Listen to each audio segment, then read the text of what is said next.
Era 1977 e a pequena cidade de Colares, no litoral do Pará, vivia seus dias simples sob o calor úmido da Amazônia. Os pescadores saíam ao amanhecer, as crianças brincavam nas ruas de terra e as noites eram silenciosas, iluminadas apenas pelas estrelas. Mas tudo mudou em outubro daquele ano. Algo começou a aparecer no céu de Colares, e o que aconteceu depois jamais foi completamente explicado.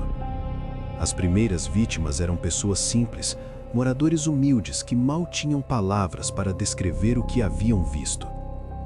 Elas acordavam com marcas circulares no corpo, pequenas queimaduras precisas, como se algo tivesse perfurado a pele e sugado algo por dentro. Por isso, os moradores batizaram o fenômeno com um nome que arrepiava: chupa-chupa. O nome vinha do que sentiam, a sensação de que algo havia sugado seu sangue durante a noite. As histórias se espalharam rapidamente pela cidade. Uma moradora chamada Benedita acordou gritando no meio da madrugada, com uma mancha vermelha no pescoço que queimava como brasa. Ela disse que havia visto uma luz branca entrar pela janela antes de perder os sentidos.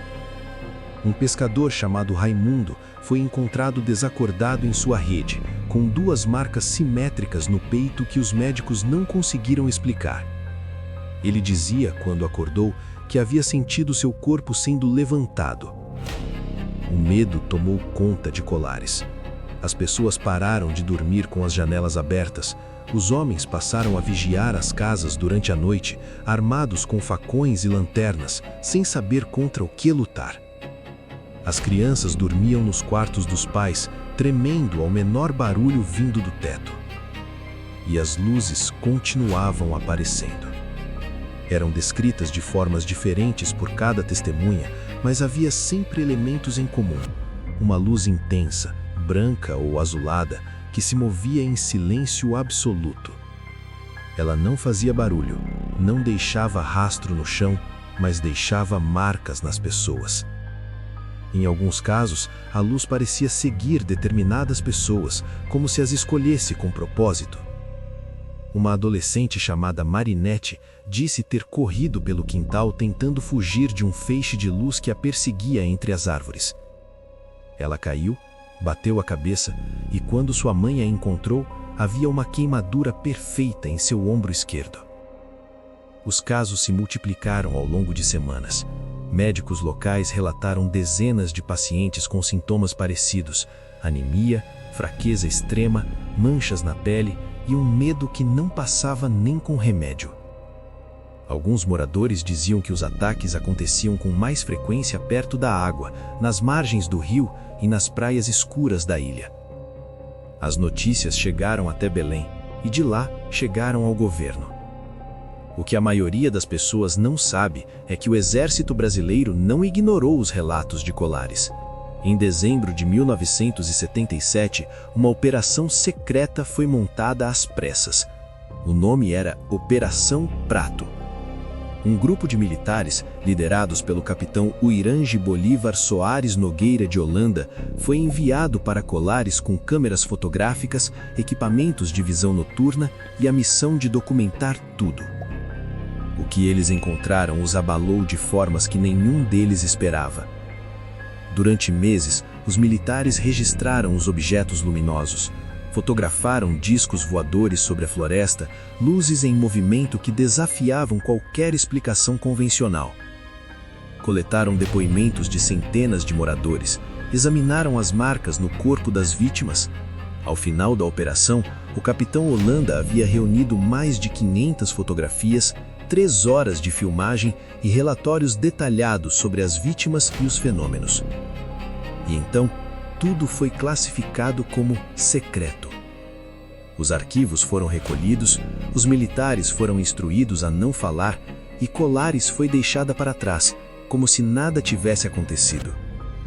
Por décadas, o capitão Holanda ficou em silêncio, mas em 1997, 20 anos depois dos eventos, ele concordou em dar uma entrevista. Ele confirmou tudo. Disse ter visto pessoalmente os objetos no céu. Disse que os relatórios eram reais, as fotografias eram reais e que as vítimas haviam sofrido ferimentos genuínos que não podiam ser explicados por nenhuma tecnologia conhecida. Ele disse também que havia pedido a abertura dos arquivos e que sua solicitação havia sido negada. Poucos meses após Sosa conceder a entrevista, o capitão Irange Holanda foi encontrado morto. O laudo oficial indicou, mas aqueles que o conheciam diziam que ele estava calmo, que havia finalmente encontrado paz ao contar a verdade e que não havia sinal algum de que pretendia tirar sua própria vida. Os arquivos da Operação Prato ainda estão classificados. Em 2004, algumas fotografias foram liberadas parcialmente pelo governo brasileiro, mas os documentos principais continuam guardados, longe dos olhos do público. Moradores de Colares que ainda vivem na região falam sobre aquelas noites com voz baixa. Eles não querem atenção, não querem ser chamados de loucos, mas também não esqueceram. Uma das últimas sobreviventes documentadas, já idosa, disse em entrevista que ainda acende uma vela todas as noites, não por religião, mas porque a luz da vela, segundo ela, afastava as outras luzes, aquelas que vinham do céu, aquelas que escolhiam as pessoas. Até hoje, nenhuma explicação oficial foi dada, nenhum responsável foi identificado, e em Colares, quando a noite fecha e as estrelas somem por trás das nuvens, os mais velhos ainda olham para o céu com um tipo de medo que palavras não conseguem descrever. Porque eles sabem o que aquelas luzes fizeram e sabem que nunca foram embora de verdade.